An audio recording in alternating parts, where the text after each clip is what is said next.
بسم الله الرحمن الرحيم. الحمد لله وكفى وسلام على عباده الذين اصطفى أما بعد. أعوذ بالله من الشيطان الرجيم. بسم الله الرحمن الرحيم. وما أرسلنا من قبلك من رسول إلا نوحي إليه أنه لا إله إلا أنا فاعبدون.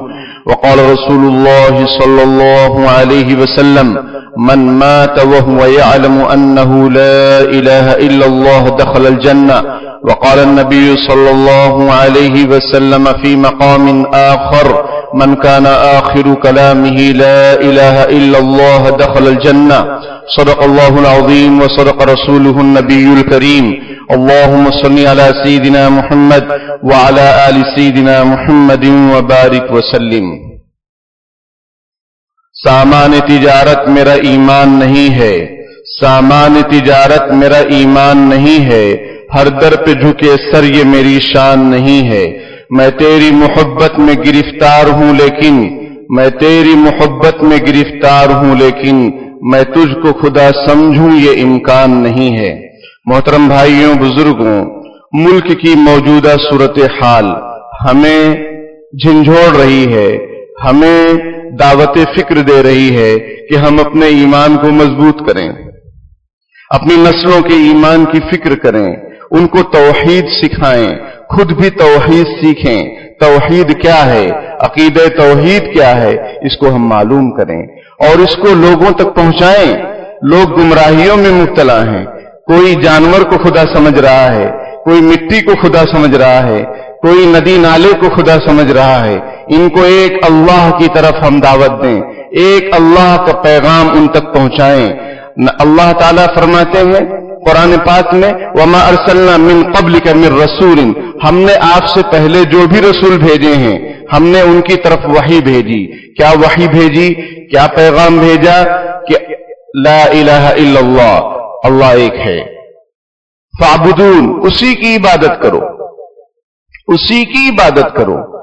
نبیوں نے ہر زمانے میں اپنی قوم کو سمجھایا: یا قوم اعبدوا اللہ ما لکم من الہ غیرہ. اے میری قوم، تمہارا اللہ کے سوا کوئی معبود نہیں ہے، اسی کی عبادت کرو.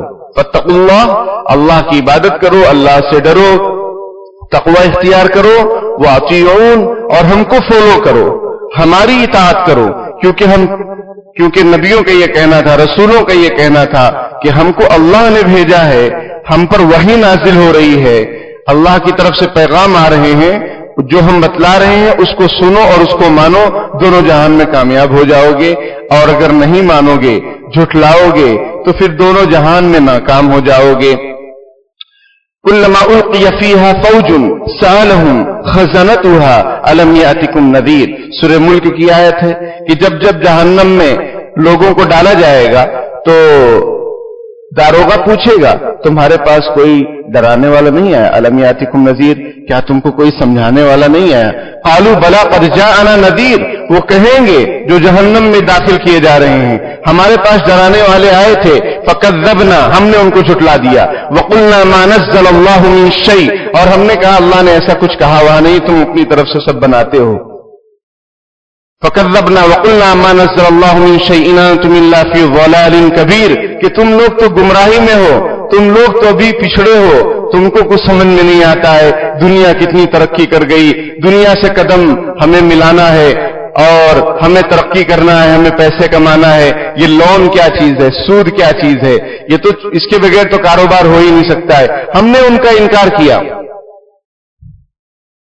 پھر وہ کہیں گے: قالوا لو كنا نسمع او نعقل ما كنا في اصحاب السعير. کاش کہ ہم سن لیتے، ہم مان لیتے تو آج جہنم والوں میں سے نہ ہوتے. لیکن اس وقت پچھتاوے کیا ہوت جب چڑیا چگ گئی کھیت. سمجھ رہے بھائیوں؟ تو اللہ پاک نے ہمیں اور آپ کو سب کو پیدا کیا، سارے انسانوں کو پیدا کیا، بہت سارے مخلوقات کو پیدا کیا. سب کی رہنمائی کے لیے اللہ نے ہر زمانے میں نبیوں کو بھیجا، رسول کو بھیجا. اب نبی اکرم صلی اللہ علیہ وسلم آخری نبی اور آخری رسول ہیں. اب کوئی نیا نبی آنے والا نہیں ہے. حضرت عیسیٰ علیہ السلام آئیں گے دجال کو قتل کرنے کے لیے، وہ بھی اس نبی ہمارے نبی کی امت کی حیثیت سے آئیں گے. تو میرے بھائیوں، ہماری ذمہ داری بنتی ہے کہ لوگوں تک صحیح پیغام کو پہنچائیں کہ ایک اللہ کی عبادت کریں، اس کی جو صفات ہیں، اولاً تو اللہ کے ساتھ کسی کو شریک نہیں کرنا ہے، یعنی اللہ کی ذات ایک ہی خدا ہے، ایک ہی مالک ہے، اور وہ اللہ ہے۔ وَإِلَٰهُكُمْ إِلَٰهٌ وَاحِدٌ لَا إِلَٰهَ إِلَّا هُوَ الرَّحْمَٰنُ الرَّحِيمُ، تمہارا معبود ایک معبود ہے، اس کے سوا کوئی نہیں ہے، اور وہ بڑا مہربان نہایت رحم کرنے والا ہے۔ ایک بات تو یہ سمجھنی ہے، سمجھانی ہے۔ دوسری بات یہ سمجھنی ہے کہ اللہ کی جو صفات ہیں، مطلب وہ رزاق ہے، رزق دینے والا، وہ محیی ہے، زندہ کرنے والا، وہ ممیت ہے، موت دینے والا، وہ عزیز ہے، عزت دینے والا، وہ مذل ہے، گمراہ کرنے والا، اور وہ برکت دینے والا، وہ سننے والا، وہ پاکیزہ ہے، وہ غفار ہے، قہار ہے۔ اللہ کے 99 اچھے اچھے نام ہیں، سمجھ رہے میرے بھائیوں؟ تو یہ جو اللہ کی صفات ہیں، اس میں بھی کسی کو شریک نہیں کر سکتے آپ۔ اگر اس میں کسی کو شریک کر رہے ہیں تو وہ بھی کفر ہے، شرک ہے۔ ایک تو اللہ کی ذات میں شریک کرنا، یعنی کسی اور کو بھی خدا سمجھنا، یہ مشکل ہوتا ہے، ایسا لوگ کم کرتے ہیں۔ جو مسلمان ہیں یا جو دوسرے ہیں وہ بھی کہتے ہیں کہ اللہ ایک ہے، لیکن اللہ کی جو صفات ہیں جو اللہ ہی کے ساتھ خاص ہیں، جیسا کہ میں نے بتایا، رزق دینے والا، اولاد دینے والا، عزت دینے والا، ذلت دینے والا، برکت دینے والا، سمجھنا ہی بات، ہواؤں کو چلانے والا، بارش برسانے والا، وَمِنْ آيَاتِهِ اللَّيْلُ وَالنَّهَارُ وَالشَّمْسُ وَالْقَمَرُ لَا تَسْجُدُوا لِلشَّمْسِ وَلَا لِلْقَمَرِ وَاسْجُدُوا لِلَّهِ الَّذِي خَلَقَهُنَّ إِن كُنتُمْ إِيَّاهُ تَعْبُدُونَ۔ اللہ تعالیٰ فرماتے ہیں کہ اللہ کی نشانیوں میں سے ایک نشانی یہ ہے کہ اللہ نے رات کو پیدا کیا، دن کو پیدا کیا، چاند کو پیدا کیا، سورج کو پیدا کیا، یہ اللہ نے بنایا۔ تو اللہ تعالیٰ فرماتے ان چیزوں کو سامنے سجدہ مت کرو، اللہ کے سامنے سجدہ کرو جس نے ان چیزوں کو بنایا ہے، اگر تم اس کی عبادت کرتے ہو۔ تو ایک اللہ کی ذات ہے، دوسری اللہ کی صفات ہیں، یعنی اللہ کی خوبیاں، ان خوبیوں میں بھی کسی کو شریک مت کرو۔ اگر آپ نے کسی بندے کو، کسی دیش کو، کسی زمین کو، کسی مٹی کو، کسی ولی کو، کسی پیغمبر کو، کسی آدمی کو اللہ کی صفات میں شریک مان رہے، یہ بھی شرک ہے، یہ بھی شرک، اس سے بھی بچنا ہے اور بچانا ہے۔ مشکل کشا، حاجت روا وہ اللہ رب العالمین ہیں۔ رب العالمین یعنی پورے دنیا کو چلانے والا اللہ، اور کوئی نظام عالم کو نہیں چلا رہا، اللہ چلا رہا ہے۔ تو اب کسی دھرتی کو، کسی وطن کو آدمی یہ سمجھے کہ یہ میں اس کی پوجا کرتا ہوں اور اس کے سامنے سر جھکاتا ہوں، یہ مجھے برکتوں سے نوازتی ہے، یہ مجھے پانی دیتی ہے، یہ مجھے کھانا دیتی ہے، تو یہ سب صفات کس کی ہیں؟ اللہ کی ہیں۔ اللہ کی صفات کو کسی اور چیز میں ماننا یہ بھی شرک اور کفر ہے۔ سچا پکا مسلمان بالکل اس کے ساتھ کمپرومائز نہیں کر سکتا ہے، وہ ایک اللہ کے سامنے جھکے گا، اسی کی عبادت کرے گا، اور اس اللہ کی جو صفات ہیں اس میں بھی کسی کو شریک نہیں کرے گا، ورنہ پھر ہمارے پاس بچے گا کیا؟ عقیدہ توحید ہی ایک ایسی چیز ہے جس سے ہم دونوں جہان میں کامیاب ہو سکتے ہیں۔ نبی اکرم صلی اللہ علیہ وسلم فرماتے ہیں من مات وهو يعلم انه لا اله الا الله دخل الجنہ، جو اس حال میں انتقال کر جائے کہ اس کا یقین اس بات پر ہو کہ اللہ کے سوا کوئی معبود نہیں ہے، تو پھر وہ جنت میں داخل ہوگا۔ لیکن کوئی اس حال میں زندگی گزارے کہ اللہ کو بھی معبود سمجھے، کسی اور کی بھی وندنا اور پوجا کرے، تو پھر وہ تو شرک ہے۔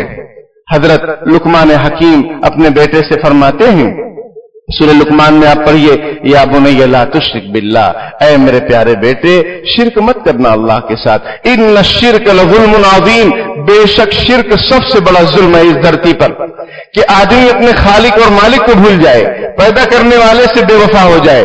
جیسے کہ اس بچوں کی بھی قسمیں ہیں، پوت، سپوت، کپوت۔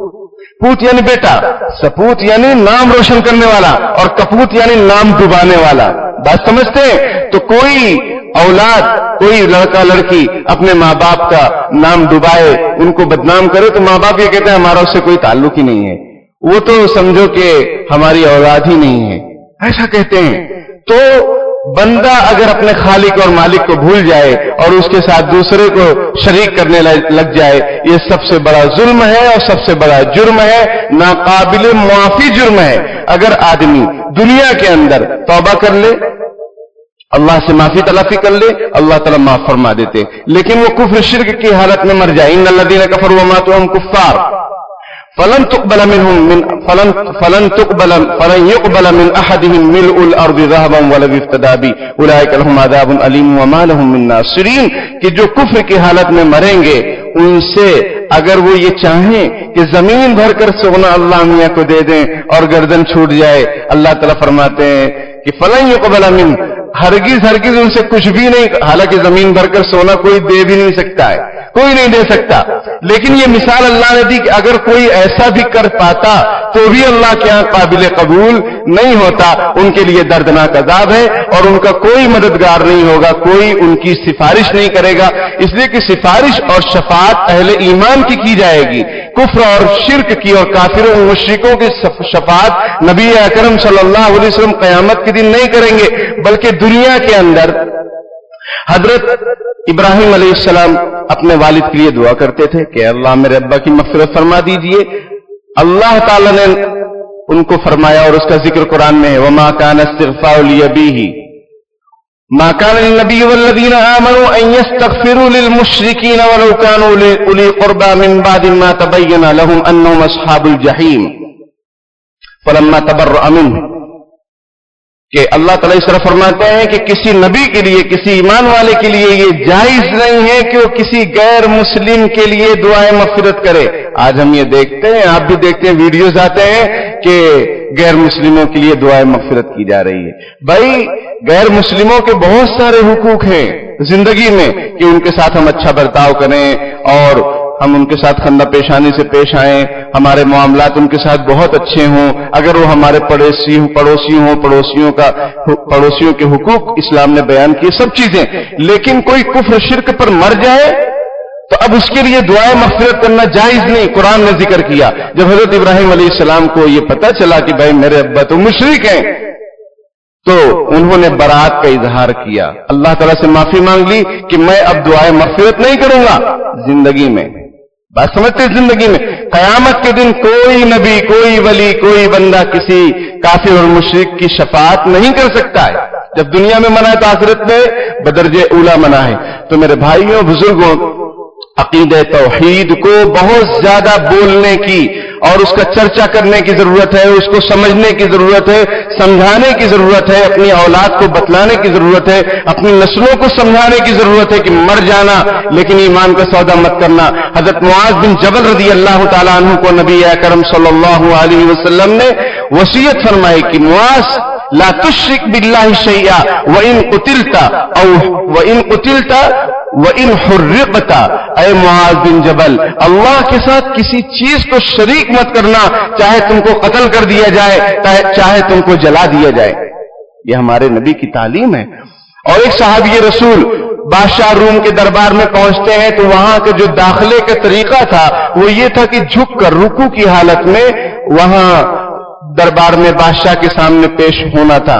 تو حضرت نے فرمایا، اور صحابی رسول رضی اللہ تعالیٰ نے فرمایا، انی استحیی من محمد صلی اللہ علیہ وسلم ان ادخل علی کافر علی ہیئۃ الرکوع، کہ مجھے محمد صلی اللہ علیہ وسلم سے شرم آتی ہے کہ میں ان کے سامنے کس منہ سے جاؤں گا کہ میں کسی کافر کے سامنے رکوع کی حالت میں داخل ہوں، میں کسی کافر کے سامنے رکوع کی حالت میں داخل ہوں، مجھے شرم آتی ہے کہ نبی اکرم صلی اللہ علیہ وسلم کو کیا منہ دکھاؤں گا۔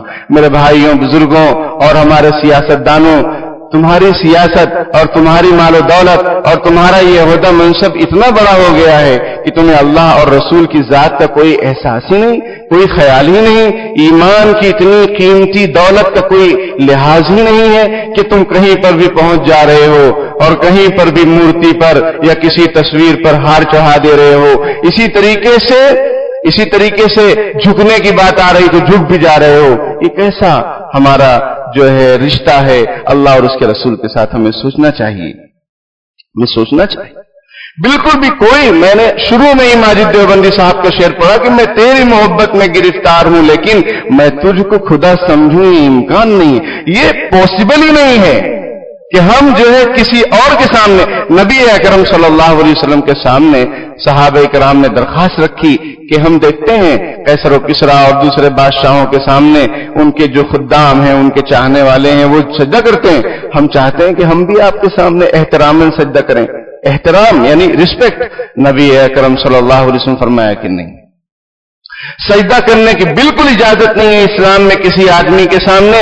اگر اجازت ہوتی تو عورت کو اجازت ہوتی کہ وہ اپنے خاوند کو سجدہ کرے، یعنی احترام۔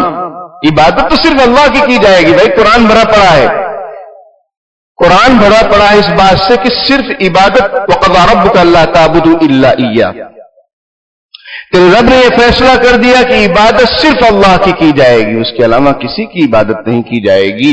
تو حضور فرماتے کہ اگر احتراماً کسی کے سامنے سجدہ ہوتا تو میں عورت کو حکم دیتا کہ اپنے خاوند کے سامنے سجدہ کرے، لیکن اس کے لیے بھی اس شریعت میں منع ہے۔